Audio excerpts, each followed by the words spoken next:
야고보 사도의 귀한 말씀, 성경 말씀 함께 읽었습니다. 비가 참 많이 온 것 같아요. 그렇지만 이렇게 또 예배의 귀한 시간에 전심을 다해서 주의 앞에 나온 우리 성도님들에게 하나님께서 놀라운 은혜와 위로와 사랑을 공급해 주시기를 원합니다.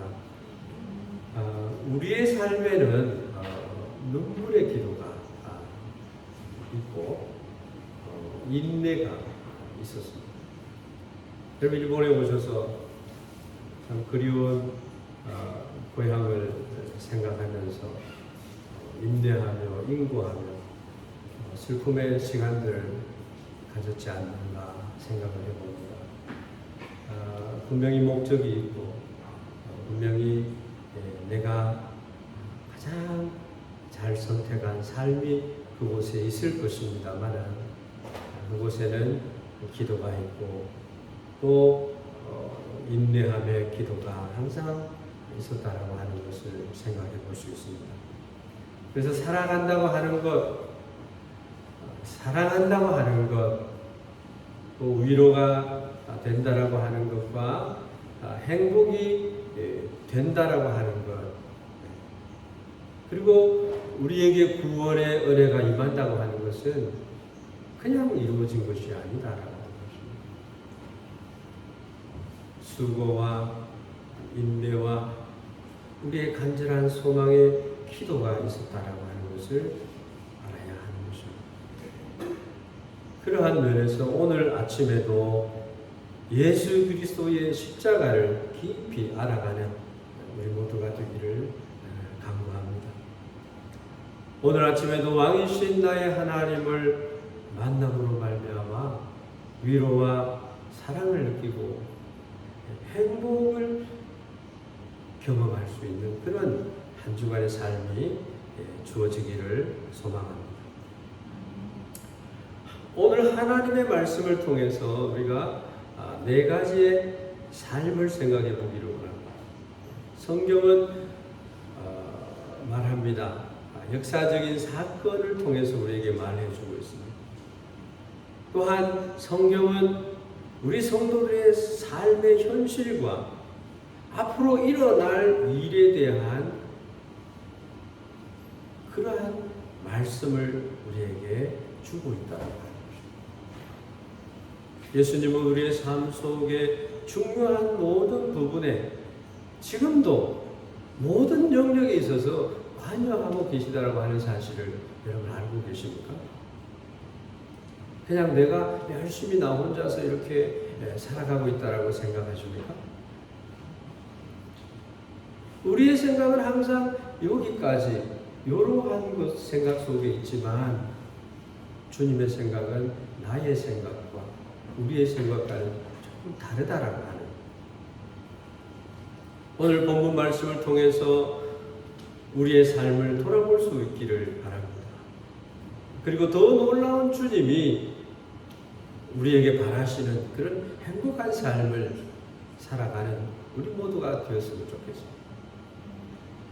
십자가를 배우고 십자가의 주님의 사랑을 배우고 경험하는 시간이 되었으면 좋겠습니다. 항상 십자가로 나를 단련하고 나를 훈련시키고 다듬고 나갈 수 있는 그런 성도의 삶이 이 세상에서 가장 위대한 삶이며 성도의 삶이다라고 하는 것입니다. 오늘 본문 말씀을 이렇게 읽어보면은 네 가지 삶이 나타나고 있어요. 첫째는 부하려고 하는 사람들의 삶이 있습니다. 두 번째는 고난 속에서 힘들어하는 사람들의 삶이 기록되어 있습니다. 또 질병을 당해서 죽음을 맞이하는 그러한 사람들의 삶을 소개하고 있습니다. 또 네 번째는 이 세상에 살아가는 우리 성도들이 믿음에서 떠나서 살아가는 사람들의 삶을 얘기를 하고 있습니다. 이것은 우리 인생을 통해서 펼쳐지는 모든 사람들의 문제이고 이 네 종류 네 가지 부류 중에는 내가 거기에 속해 있다라고 하는 것을 인정하지 않을 수가 없습니다. 먼저 부한 사람들에 대해서, 여러분 부한 사람이 되고 싶잖아요. 록펠러처럼, 이건희처럼, 세계 리스트 안에 들어가는 부호들처럼. 여러분 꿈과 소망을 가지면 그러한 부가 우리 가운데도 일어날 줄로 믿습니다. 여러분 꿈을 꾸시고 삶을 반추해서 나아가는, 우리의 삶을 축복해 주시는 하나님이 계시기에 내가 꿈을 꿀 수 있는 그런 은혜가 있는 줄로 믿습니다. 오늘 본문 말씀에서 말씀하고 있는 이 부한 사람들이라고 하는 것은 누구를 말하는가? 우리들을 말하는 것입니다. 많은 사람들은 자기의 부를 위해서 많은 이들에게, 또 가난한 자들에게 어려움을 주는 사람들이 많이 있습니다. 왜냐? 내가 부자가 되기 위해서, 이 부자들이 하는 말이 내가 부자가 되기 위해서 남의 것을 내 것으로 가져와야 된다 하는 이런 아주 이상한 생각을 하고 있다고 하는 말을 듣습니다.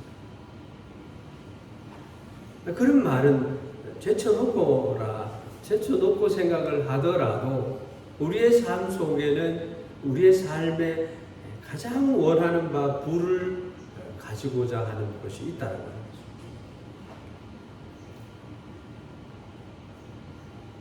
그래서 이 성경 말씀 여기저기를 보면은 나의 것을 강탈하지 못하도록 나를 지켜달라고 하는 그런 말씀도 많이 있습니다. 악한 자가 나를 공곡해 만들려고 하는 것이 있다. 하나님이여 나의 대적들을 박멸시켜 주십시오. 능력 있는 용사 돕는 힘을 나에게 더하여 주십시오. 하나님이 나의 아버지십니다. 나의 하나님이십니다. 나의 구원의 바위이십니다. 라고 고백하면서 나의 삶이 부유해지기를 기도하기도 합니다.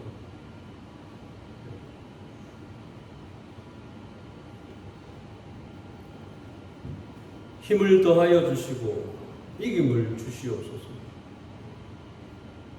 야곱의 삶도 그러하였습니다. 정말 그리스도인이지만 그리스도인이기 때문에 더 많은 어려움과 내가 가지려고 하는 그 목적 안에 많은 힘든 삶이 찾아온다라고 하는 거죠. 그럼 그것을 어떻게 해야 되겠어요? 우리는 모두 가난을 벗어나 부하려고 일합니다.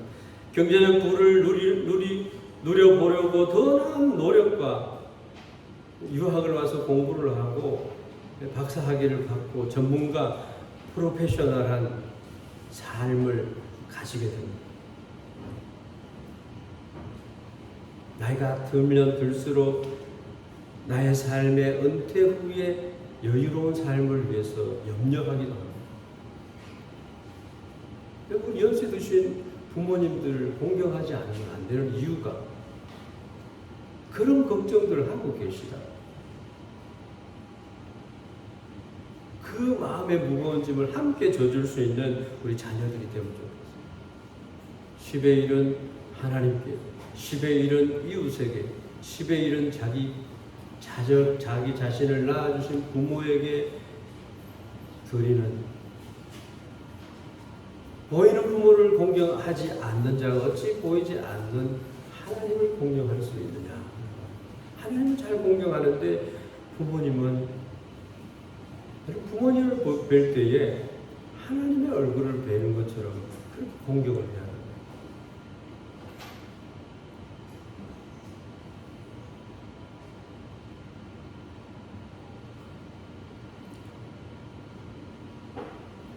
어찌하든지 가난을 벗어나서 부하려고 일하고 노력하고 공부하고 부를 축적하려고 합니다.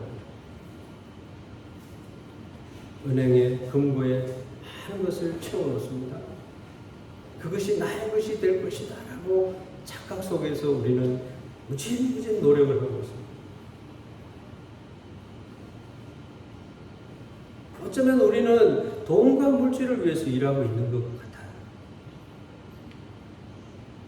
그렇게 하다가 보니까 우리의 삶이 그것을 부를 추종하면서 살아가게 된다. 나의 기준과 가치관이 부에 있더라고요. 부하지 않는 자는 가론지루하고 업신여기고요. 친구하지 않고요. 부한 사람들끼리 친구하고 그렇게 합니다. 스카이캐슬이라고 하는 드라마를 여러분 보셨어요? 자기 자녀를 최고의 자리에 앉히기 위해서 부모들이 열심히 겉모술수를 쓰는 모습들이 다 담겨져 있어요. 저는 선교사 친구가 제주도에 있기 때문에 가서 봤는데 브랭섬홀 아시아나 노스 런던 캘리지 헬스쿨이라고 하는 곳이 있고요.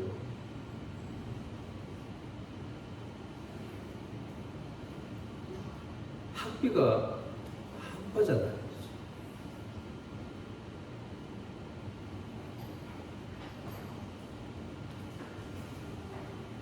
외국으로 유학을 보냅니다. 또 이 부를 위해서 예전부터 말이죠. 아메리칸 드림이 있어가지고 지금 다문화가 일본에 엄청 많이 들어왔어요. 한국에는 250만이 넘는 다문화 가족들이 들어와 있어요. 이 부를 위해서 들어오는 부를 대표하는 미국이나 일본이나 가장 엘리트들만 산다는 영국이나 부를 놓치지 않으려고 하는 중국 사람들이나 한국 사람들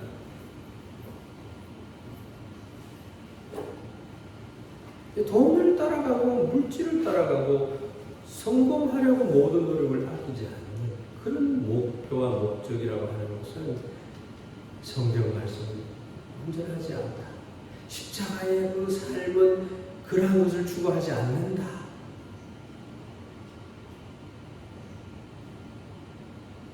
하나님의 말씀은 돈을 추종하면 일만하게 뿌리가 된다고 말씀합니다.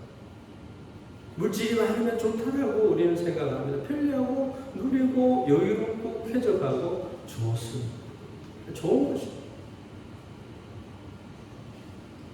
그런데 주의해야 할 부분이 있습니다. 우리가 성공에 집중할 때에 우리의 관심이 하나님에게서는 벗어나게 되는 것을 느껴야 됩니다. 성공에 집중하면서도 하나님에게서 벗어나지 않는 삶을 우리는 추구해야 된다.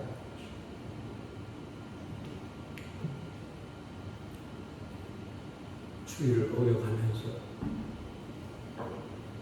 하나님의 말씀을 무시해가면서 열심히 노력을 하면요, 내가 추구하는 그것이 무너지는 그날에는 나의 인생 전체가 무너져요.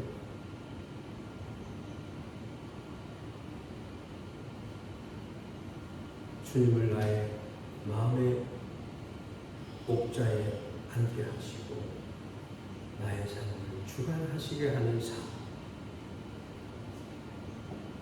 밸런스 있는 삶이 됩니다. 무엇을 하든지 그분은 시냇가에 심은 나무와 같이 시절을 쫓아 과실을 맺을 수가 있는 거죠. 할렐루야.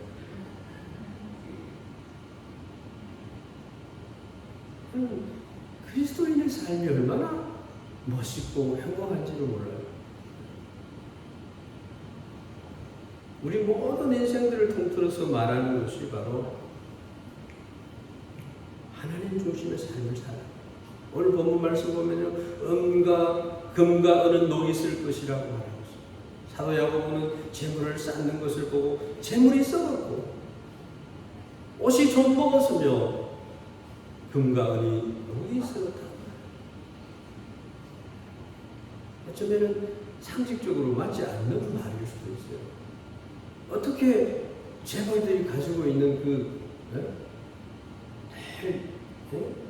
가장 비싸고 좋은 것들을 가지고 전시해놓고 그걸 사용하고 있는 그들의 것이 썩었다고 할 수 있고 좀 먹었다고 할 수 있고 녹이 슬었다고 할 수 있을까?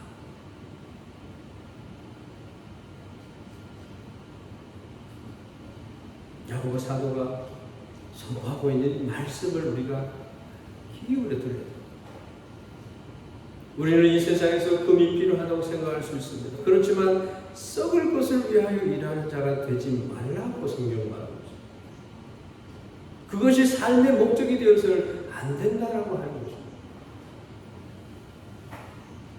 하나님 날 부하게도 하지 마시고 가난하게도 하지 마시고 하나님께서 멀어져 가지 않도록 하는 범위 내에서 나를 축복하여 주십시오. 이렇게 지혜자는 기도하고 있습니다. 하나님을 기뻐하는 삶, 하나님을 영화롭게 하는 삶을 살 수 있기를 바라는 것입니다. 물질은 좋은 것입니다. 그렇지만 물질이 나의 하나님이 되어서는 아니 된다라고 하는 것입니다. 자기의 시간, 삶의 시간을 다 허비한 뒤에 그 물질을 가지고 그때 가서 하나님을 위해서 내가 좀 일을 하는 걸 늦었습니다. 하나님 나라에 가서 받을 동록이 대하지 아니하고 욕설지 아니한 나의 보화를 그곳에서 내가 얻을 수가 없습니다. 여러분 포켓도 안에 있는 내 돈이 다 내 것이라고 생각하십니까? 그것을 내가 하나님을 위해서 이웃을 사랑하는 데 위해서 쓸 때에 그것이 내 것이 되는 것이고 하늘나라의 축적이 된다는 것이죠. 일본의 어느 의사가 가난하게 살아요. 아주 가난하게 살아요. 왜 부유한 사람이 왜 가난하게 살아? 생각을 했어요. 근데 그것을 보고 있던 어느 성도가 장로님 별세를 해서 하나님 나라에 가니까 자기 집은 아주 호도호도로 집이었어요. 천국에서의 영원한 삶의 집이 얼마나 좋겠어요. 비교를 해보니까 자기가 늘 보고 있던 그 사람의 집은 너무나 큰 부지가 이렇게 막 있는데 그 집을 짓기 위해서 계속해서 재료가 막 계속해서 온다는 거예요.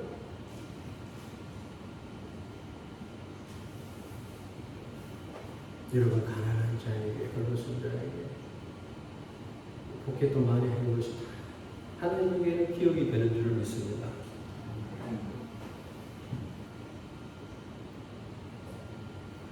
예수님께서 말씀하신 나의 약속과 언약은 영원하지만 이 세상의 모든 것은 지나간다라고 말씀하고 있습니다.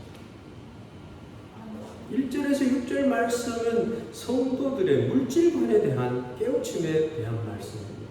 천하를 얻고도 내 영혼을 잃어버리면 무슨 이득이 있겠느냐? 이 세상의 모든 것을 다 가졌다 할지라도 하나님을 잃어버리면 모든 것을 잃어버린 것 같다. 하나님은 성도에게 보화를 주셨지만 하나님 자신도 내어주신 것입니다. 성도에게 보화를 내어주셨는데 그것이 하나님 자신을 내어줬다라고 하는 것입니다. 그분이 독생자를 내어주신 그분이 나를 위해서 우리를 위해서 좋은 것을 주시지 않겠느냐.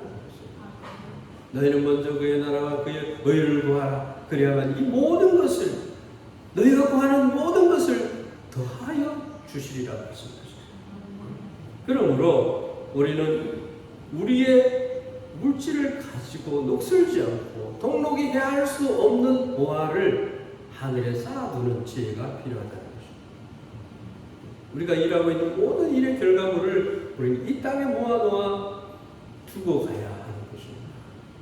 물론 자녀들을 위해서 필요한 것일 수도 있죠. 재물은 부모로부터 상속받는 것이 있다. 자수성가는 진짜 어렵다 이렇게 성경은 얘기하고 있어요. 사랑하는 성도 여러분, 나의 우선순위는 무엇인가? 하나님을 사랑하는 것을 먼저 하는 우리가 되었으면 좋겠습니다. 하나님은 이렇게 말합니다. 나와 복음을 위하여 집이나 형제나 아비나 어미나 자매나 전토를 벌인 자는 이 생에 있어서 그 부분에 있어서 100배의 복을 주고 고난이 있지만 구원 얻지 못할 자가 없느니라 말씀하셨습니다. 100배의 복을 주십니다. 여러분, 복음을 위해서 구체적으로 내가 어떤 것을 하셨나요?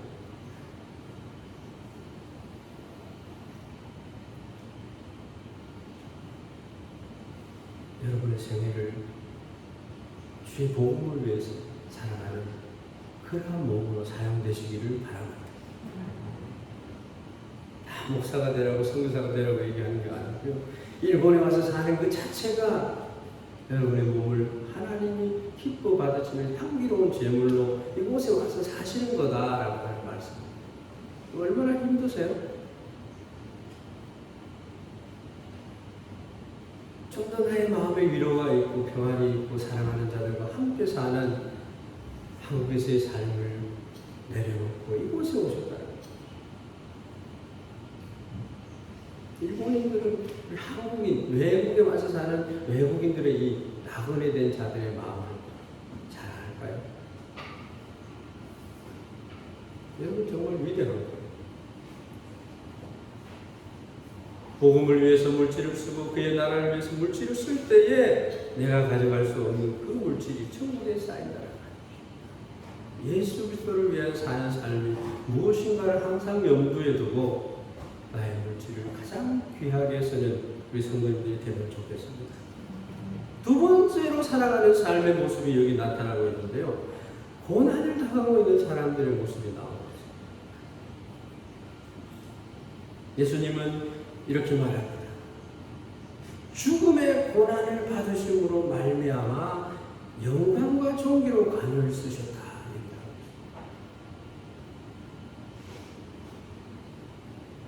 예수님으로 인해서 이 모든 죄인들이 구속함을 받고 하나님의 자녀가 되고 구원의 백성이 되는 이 축복이야말로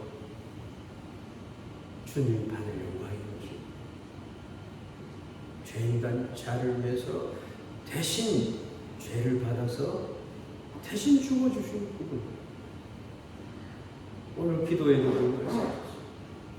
내가 무엇으로 주의 은혜를 보답할꼬 라고 하는 적어도 그리스도인은 예수님의 제자이면 그렇게 생각해 볼 수 있는 넉넉한 마음이 필요하다는 것이죠. 이를 예수님이 그렇게 고난을 십자가의 고난을 받으신 그 행하심은 하나님의 은혜로 말미암아 모든 사람을 위하여 죽음을 맛보려 하십니다. 그럼 예수님이 나를 모른다고요? 나의 자리까지 오셔서 오셔서 나를 아시는 거죠. 거기에 위로가 있는 거예요. 정말 내 힘으로는 극복할 수 없는 나야미가 소당이 되고 슈퍼 카운셀러가 되는 기누라 모사라 전능하신 하나님이라 영존하신 아버지라. 그분이 예수 그리스도죠. 여러분을 사랑하시는 분이세요.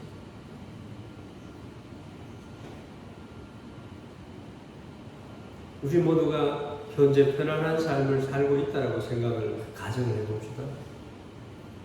우리가 무엇을 먹을까 고민도 해보지만 무엇을 먹을까라고 하는 고민을 하지만 먹을 것이 없어서 고민하는 건 없잖아요. 집도 있고 필요한 교통수단, 자동차도 가지고 편안하게 우리가 살고 있습니다. 그러나 우리 삶 속에 고난이 있다라고 하는 것을 우리가 다 인정하는 사실이잖아요. 대인관계에 있어서도, 학교 생활에 있어서도 아이들도 엄청난 에너지를 소모하면서 공부해 나가면서 그 자기가 속해 있는 그 범주에서 아름답게 가장 행복하게 살기를 위해서 얼마나 노력하고 있는지 몰라요.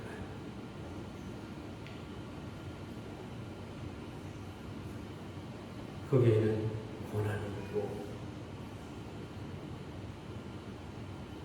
언밸런스가 있어서 내가 원하든 원하지 않든 아픔이 있더라고요. 부모와 자녀 간에도 어려운 불화들이 생겨날 수 있습니다. 직장 생활에서도 굉장히 스트레스가 있어요. 특히 일본에서는 그렇다고 생각합니다. 여기에 대해서 주님은 말씀합니다. 농부의 인내를 배워라. 열매를 얻기 위해서 농부들이 얼마나 인내하면서 기다리면서 그 기간 동안 노력하는지를 보라는 거죠. 좋은 밭을 만들기 위해서 걸음을 주고 잡초를 뽑아주고 얼마나 많은 고난을 겪어야 되는지 몰라요. 수고가 있다는 거예요.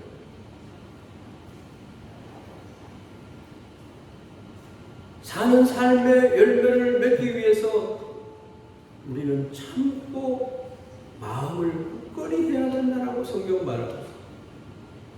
그리고 가장 고난을 많이 받은 사람들을 본으로 삼으라 그렇게 말합니다. 선지자들의 고난을 본으로 삼으라. 그들은 생명을 내어놓고도 하나님의 말씀을 선포하지 않으면 안 되는 악한 무리들 앞에서 선포해야 되는 그런 삶을 사는 거예요. 아무런 보상과 보장이 없는 삶을 사는 거예요.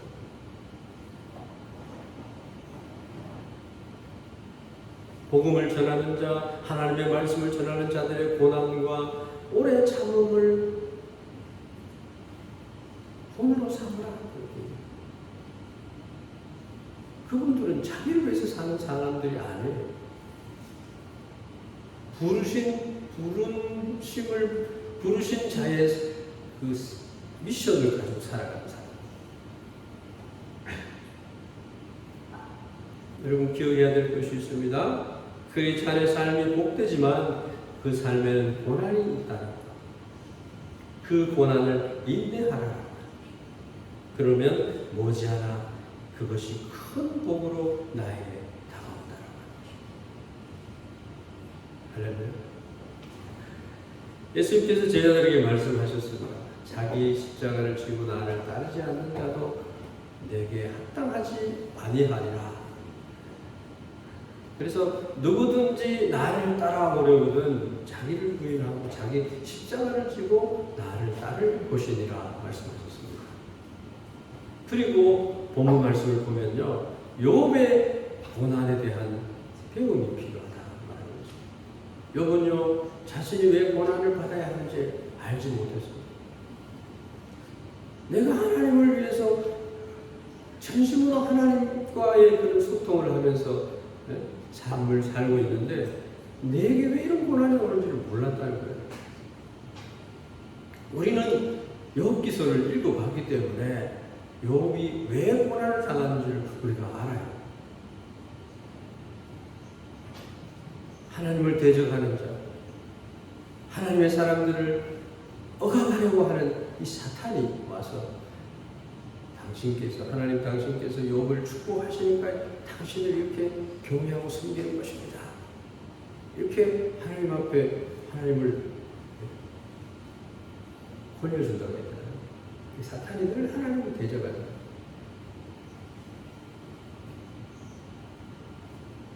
우리를 에덴 동산에 쫓겨나도록 만든 장본이 사탄이잖아요.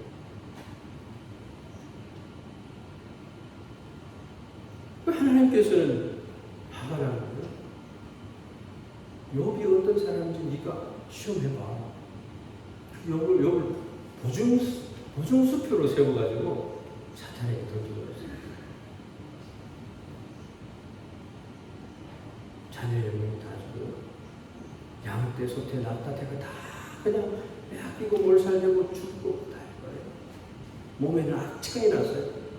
자기 부인이 와서 하나님을 저주하고 죽어버리세요.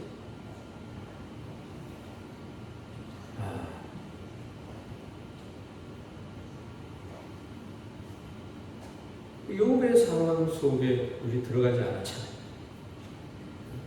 욥은 인내하고 많은 자기 친구들이 와서 네가 그렇게 된 것은 네가 하나님의 말씀을 어겨서 죄를 범했기 때문이야. 세배합니다. 아니야, 나는 아니야. 나중에 빌닷하고 전부 세 친구에 대해서 하나님이 뭐라 했습니다. 여러분 동방의 의리예요. 하나님을 경외하는 거예요. 때가 되면 가족 식구들 자녀들 불러서 예배를 드립니다.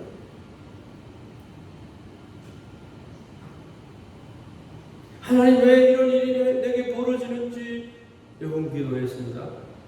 하나님 그 시험을 이기실 때까지 응답하지 않으셨습니다. 왜? 사탄에게 시험해봐. 여기 어떤 사람이 시험해보라. 여러분 승리하게 되었습니다. 여러분의 생애를 보면 하나님께서 모든 것을 회복시켜 주셨고 축복하시는 것을 우리가 볼 수 있습니다. 우리는 이 믿음을 가지고 다스라 오직 십자가의 믿음에서 떨어져 나가지 않고 시련이 오고 환난이 오고 고난이 온다 할지라도 나의 신앙을 굳건히 지키는 자들이 되어야 된다. 그래서 여러분들의 눈물을 닦아주신 하나님의 놀라운 위로의 그날이 올 것을 바라봐라. 아무리 어렵고 힘든 고난의 시간이 올지라도 주님을 붙잡고 십자가를 붙잡고 나아가는 것, 그게 하나님께서 함께 하시는 것입니다. 세 번째의 삶은요, 질병을 가지고 죽음을 맞이하는 사람들의 삶이 있어요. 나의 삶 속에 질병이 찾아옵니다. 이것 때문에 내가 어렵게 되고 삶이 흐트러지게 되고 행복이 날아갈 것 같은 그런 사람들이 있어요. 여러분 젊다고 해서 나에게 병이나 질병이 나하고는 상관이 없어. 나에게는 소용이 없는 거야. 무시할 수 있는 것입니다. 저는 39살의 젊은이가 암을 투병하다 소천하는 것을 하고 그곳에 함께 가서 위로했습니다. 30세의 젊은 청년이 암으로 투병하는 것을 보아야 했습니다.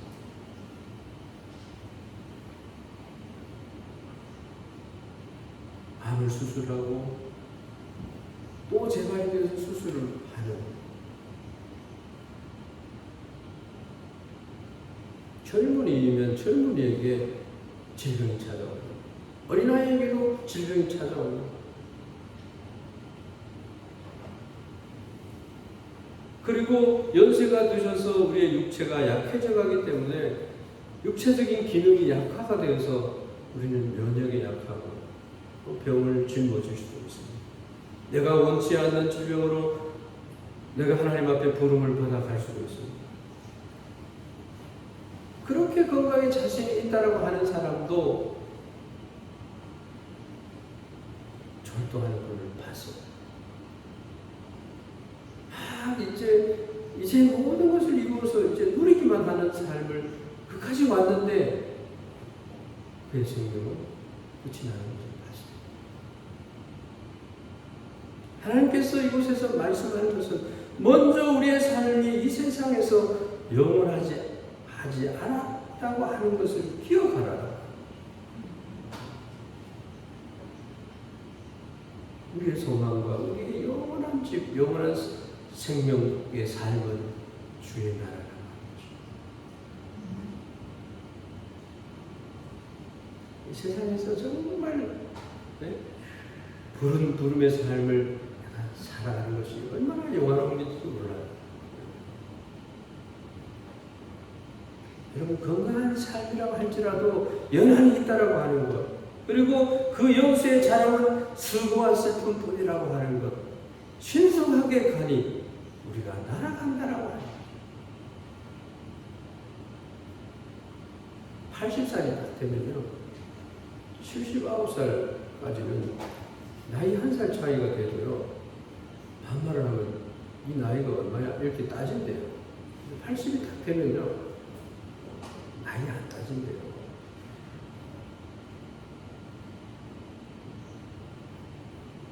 하나님께서 우리에게 장수의 복을 주신 줄 믿습니다. 여기서 성경이 계속 말씀하시는 게 있어요. 여러분 중에 아픈 사람이 있느냐? 그는 목사, 장로를 청할 것이요, 주의 이름으로 기름을 바르고 기도하시리라.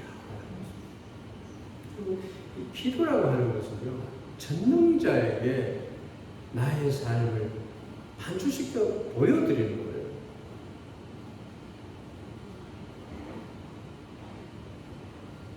모든 염려와 근심을 다 펼쳐서 하나님 보세요, 보자기, 내 근심의 보자기를 풀어놓는 것입니다. 특히 병약한 사람들은 이렇게 할 필요가 있습니다. 지난 주일에 말씀드린 것 같이 두세 사람이 기도하는 것을 주께서 들으시고 응답하시는 믿습니다. 하나님을 의지하라라고 하는 거예요. 우리가 아플 때 의사를 찾아가서 약을 먹고 치료하는 것도 중요합니다. 그것이 유효한 것이죠. 그렇지만 거기에서 중요한 것은 그 치료와 더불어 기도하는 것이죠. 하나님께서 역사하시죠. 의사 누가도 예수께 나아갔습니다. 의사였던 누가도 예수님이 필요했던 것입니다. 왜냐하면 예수님은 만병을 치료하는 전능하신 하나님, 나의 모든 나에게 소단이 가능한 분이시고 나의 병을 치료해 주실 분이시다. 우리 주님께서는 우리의 모든 질병과 연약함을 값을 치르고 담당하셨느니라. 우리 주님께서 가장 완전하게 우리의 질병에서 회복시켜 주십니다. 함께 기도하면서 그 질병을 두려워하지 않고 하나님께 맡기고 의원 되시는 주님께서 낫게 해주시기를 함께 기도하는 거예요. 의사에게 치료를 받는 것과 더불어서 하나님의 도움을 요청하라고 하는 것입니다. 어느 날 30대 자매로부터 두 번째 암 수술을 받게 되는데 목사님이 기도해 주셨어요. 그 이야기를 듣는 순간 마음이 무거워졌어요. 내가 그 자매의 위치에 있으면 어떡할까?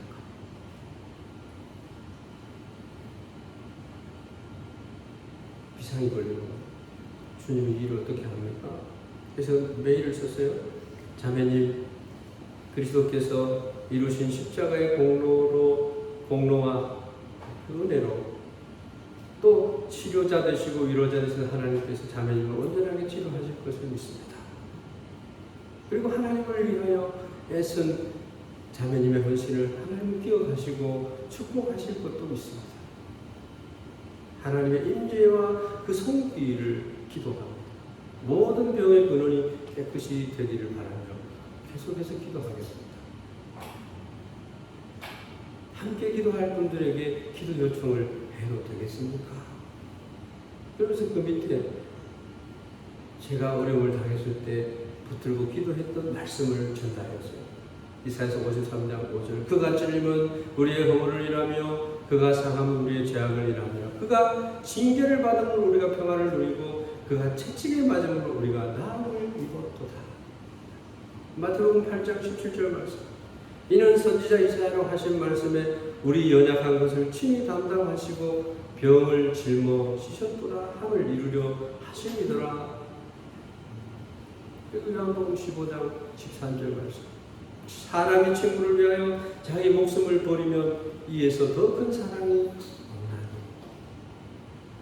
적어도 우리 주님은 이런 분이다라고 하는 것을 얘기했어요. 그리고 제가 기록한 이 말씀은 제가 병 낫기를 위해 제가 하나님 앞에 나가서 기도할 때 주신 말씀들입니다. 우리 주님께서 함께 하시면 능히 질병이 치료될 것입니다. 우리 모두 기도 제목을 가지고 역사해 주실 주님의 보좌 앞으로 나아갑시다. 능히 고치실 주님을 의지합니다. 그렇게 했어요.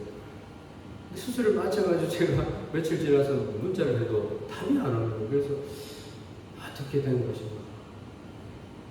그래서 또 이제 두 번째 말씀과 더불어서 문자를 보냈는데 이렇게 답을 했어요. 목사님 잘 지내셨죠? 저는 하나님의 은혜로 수술도 최소로 했고 예전보다 빨리 퇴원해서 힘들긴 했지만 회복하고 있습니다. 기도해 주셔서 감사합니다. 그래서 우리 교회 성도님들 환우를 위해서 중보해야 하는 것입니다. 어느 의사는 이렇게 유니크하게 말해요. 하나님께서 우리를 치료하시는데 의사들이 돈을 다 받아가신다.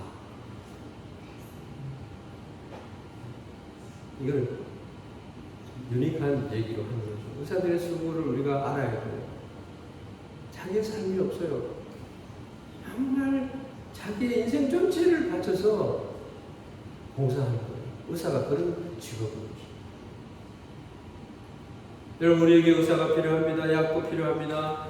이 두 가지는 모두 하나님이 주신 우리에게 주신 선물입니다.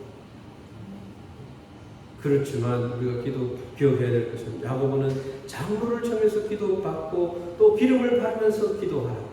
이것이 의사와 약과 하나님 우리의 아버지심을 믿으시길 바랍니다. 하나님 앞에 아뢰기를 바랍니다. 마지막에 미혹되어서 진리를 떠나는 사람들이 있다. 있어서는 안 될 일이 일어납니다. 여기에는 우리 모두가 포함이 되어 있어요. 세상이 얼마나 험악한지 사상으로 우리의 육체 어떤 욕구에 대한 어떤 그런 대답으로 우리들을 미혹하는 영이 하나님의 영광스러운 복음의 광채가 비치지 않게 해버려요. 고린도후서 4장 4절 말씀. 이 세상 신이 믿지 않는 자들의 마음을 혼미케 해서 하나님의 영광의 복음을 보지 못하게 했다.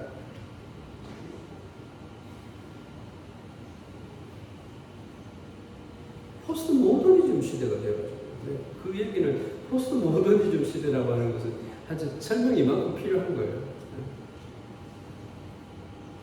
요즘 가치관이 다 무너졌어요. 하나님의 말씀을 말씀으로 인정하지 않으려고.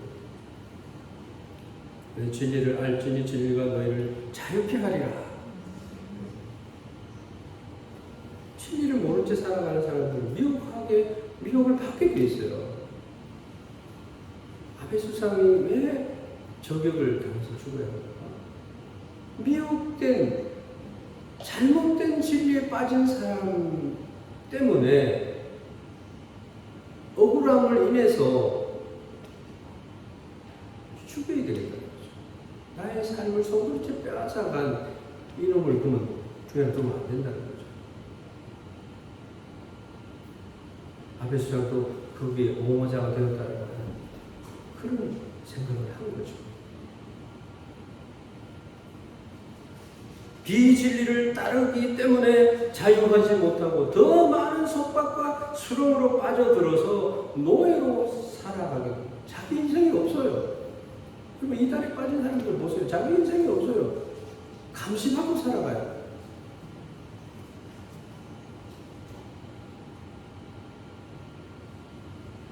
예루살렘 교회도 그러한 성도들이 있다라고 얘기를 하고 있고요.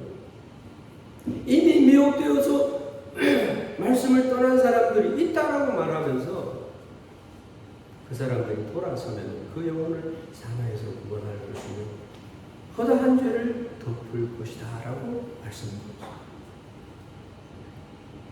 여러분, 우리가 아는 사람 중에 비진리에 속하여 신앙생활 하는 사람이 있다라고 한다면 그 사람을 붙잡아서 가서 다시 이 예배의 자리에 오도록 해야 되는 거죠.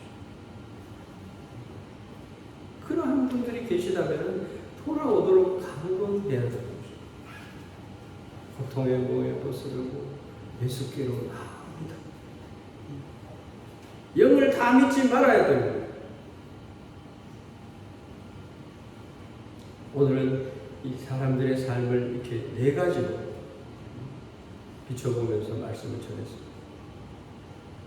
십자가의 사랑을 기억하면서 우리의 삶이 행복, 참된 행복 가운데 걸어갈 수 있도록 하나님 제1주의 신앙으로 고난의 삶을 살지만 인내하는 삶을, 이기는 삶을 사는 그런 우리가 되고, 질병에서 회복의 은혜를 가지는 그러한 누리는 삶이 되기를 바랍니다. 잘못된 진리 신앙을 벗어나서 구원의 기쁨을 가지고 살아가는 우리 성도들이 다 되기를 주의 이름으로 축원합니다. 기도하겠습니다. 좋으신 아버지, 하나님께서 말씀을 통해서 우리에게 계시하시고 그 말씀을 깨닫게 하시니 감사합니다.